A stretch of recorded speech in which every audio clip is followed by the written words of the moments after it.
YouTube channel. In today's video we will talk about applications of trigonometry. So previously हमने देखा था trigonometry के क्या uses हैं, अब इसके application के बारे में देखते हैं.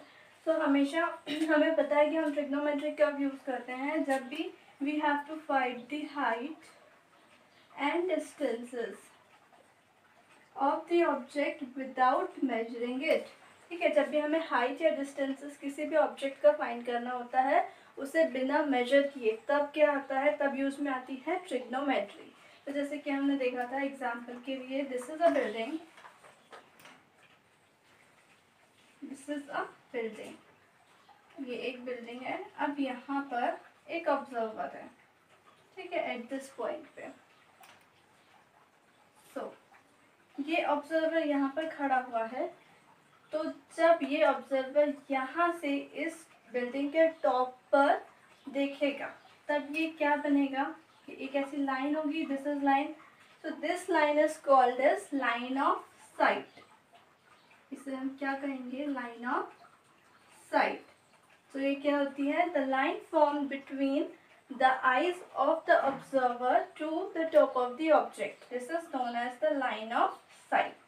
और ये जो इस बिल्डिंग का या इस ऑब्जेक्ट की बिलो रहेगा, ये जो लास्ट वाला पॉइंट रहेगा, बॉटम पॉइंट, और उससे ऑब्जर्वर का distance, this is known as what, horizontal level.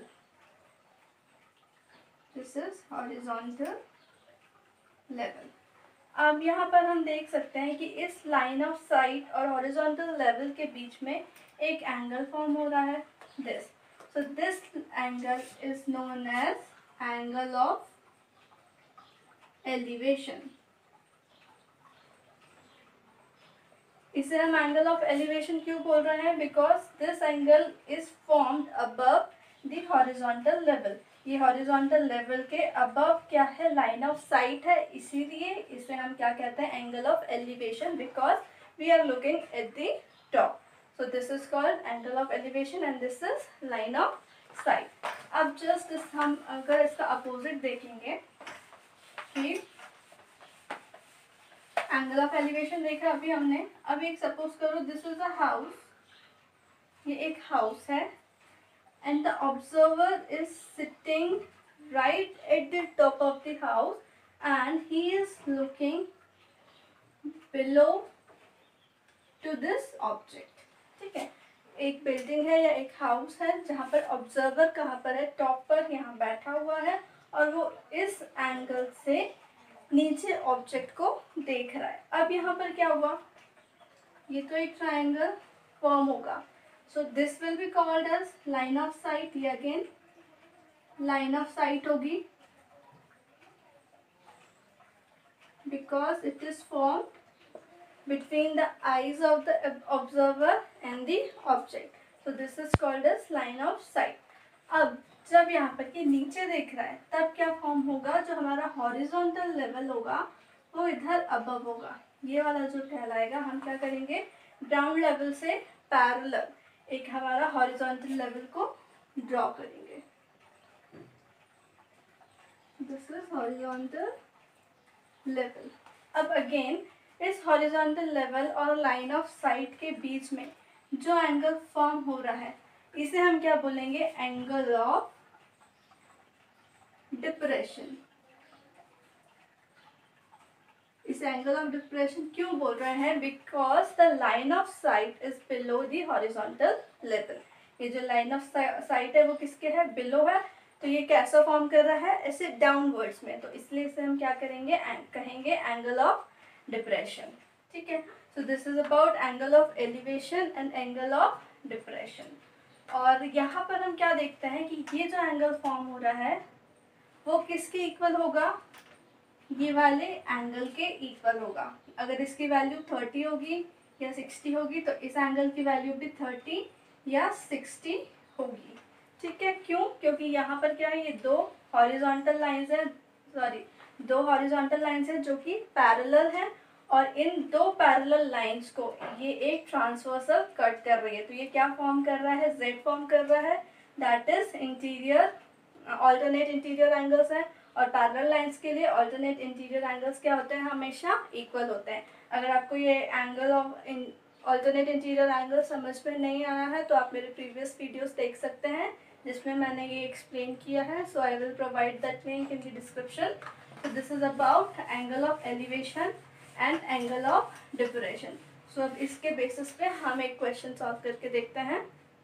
So this is a question, a tower stands vertically on a ground. तो सबसे पहले we will draw the figure. Then here is a tower and we will name it as AB. It is standing vertically on the ground. So this is our ground and this is tower. So solution में हम सबसे पहले क्या लिखेंगे, AB is a tower from a point on the ground which is 15 meter away from the foot of the tower. अब एक point है जो इस टावर के फुट से कितना दूर है, 15 मीटर्स अवे। सो ये समझ लिया, यहाँ पर एक पॉइंट है C और ये टावर की फुट से कितना दूर है, 15 metres away. The angle of elevation of the top of the tower is 60। अब इस पॉइंट से angle of elevation top of the tower में कितना आ रहा है, 60 डिग्री। सो यहाँ से एंगल ऑफ एलिवेशन बनेगा वो कितना होगा, 60 डिग्रीज का। So now what you have to find the height of the tower. इस टावर की हाइट कितनी होगी ये हमें क्या करना है, फाइंड करना है। सो AB is a tower and BC ये क्या है, ग्राउंड डिस्टेंस है जो कि कितना है, 15 मीटर्स है। नाउ देखो ये एक राइट ट्राइंगल है, यहाँ पर एंगल है, एक हमारे पास डिस्टेंस या एक साइड दी हुई है। So we have to find this height. अब यहाँ पर हम देखेंगे कि हम कौन सा ऐसा ट्रिग्नोमेट्रिक रेशियो लें जिसमें ये AB भी इंक्लूड हो और BC भी इंक्लूड हो। सो AB is what, perpendicular, BC is what, base. So perpendicular upon base ये किसके लिए होता है, हमेशा tan के लिए होता है। ये tan का रेशियो में क्या इंक्लूड होता है, परपेंडिकुलर भी और बेस भी। और यहाँ पर एंगल कितना दिया हुआ है, 60 डिग्री। So AB you have to find, BC is given 15 metre और 10 60 की वैल्यू होती है √3। सो AB की वैल्यू यहाँ से क्या आ जाएगी, 15 इंटू √3 मीटर। सो यहाँ से हमें हाइट इस टावर की क्या पता चल गई, हाइट दैट इज 15 √3 मीटर्स। तो ये बहुत इजी है, सिंपल है। हमने सिर्फ क्या किया, एंगल ऑफ एलिवेशन और ट्रिग्नोमेट्रिक रेशियोज लगाकर इस टावर की हाइट फाइंड कर ली है। सो this is so simple. So practice more and more questions, and if you have any doubt you can ask me in the comment section and I'll solve that problem for you. So till then, like my video, share it with your friends and subscribe my channel for more videos. Thank you.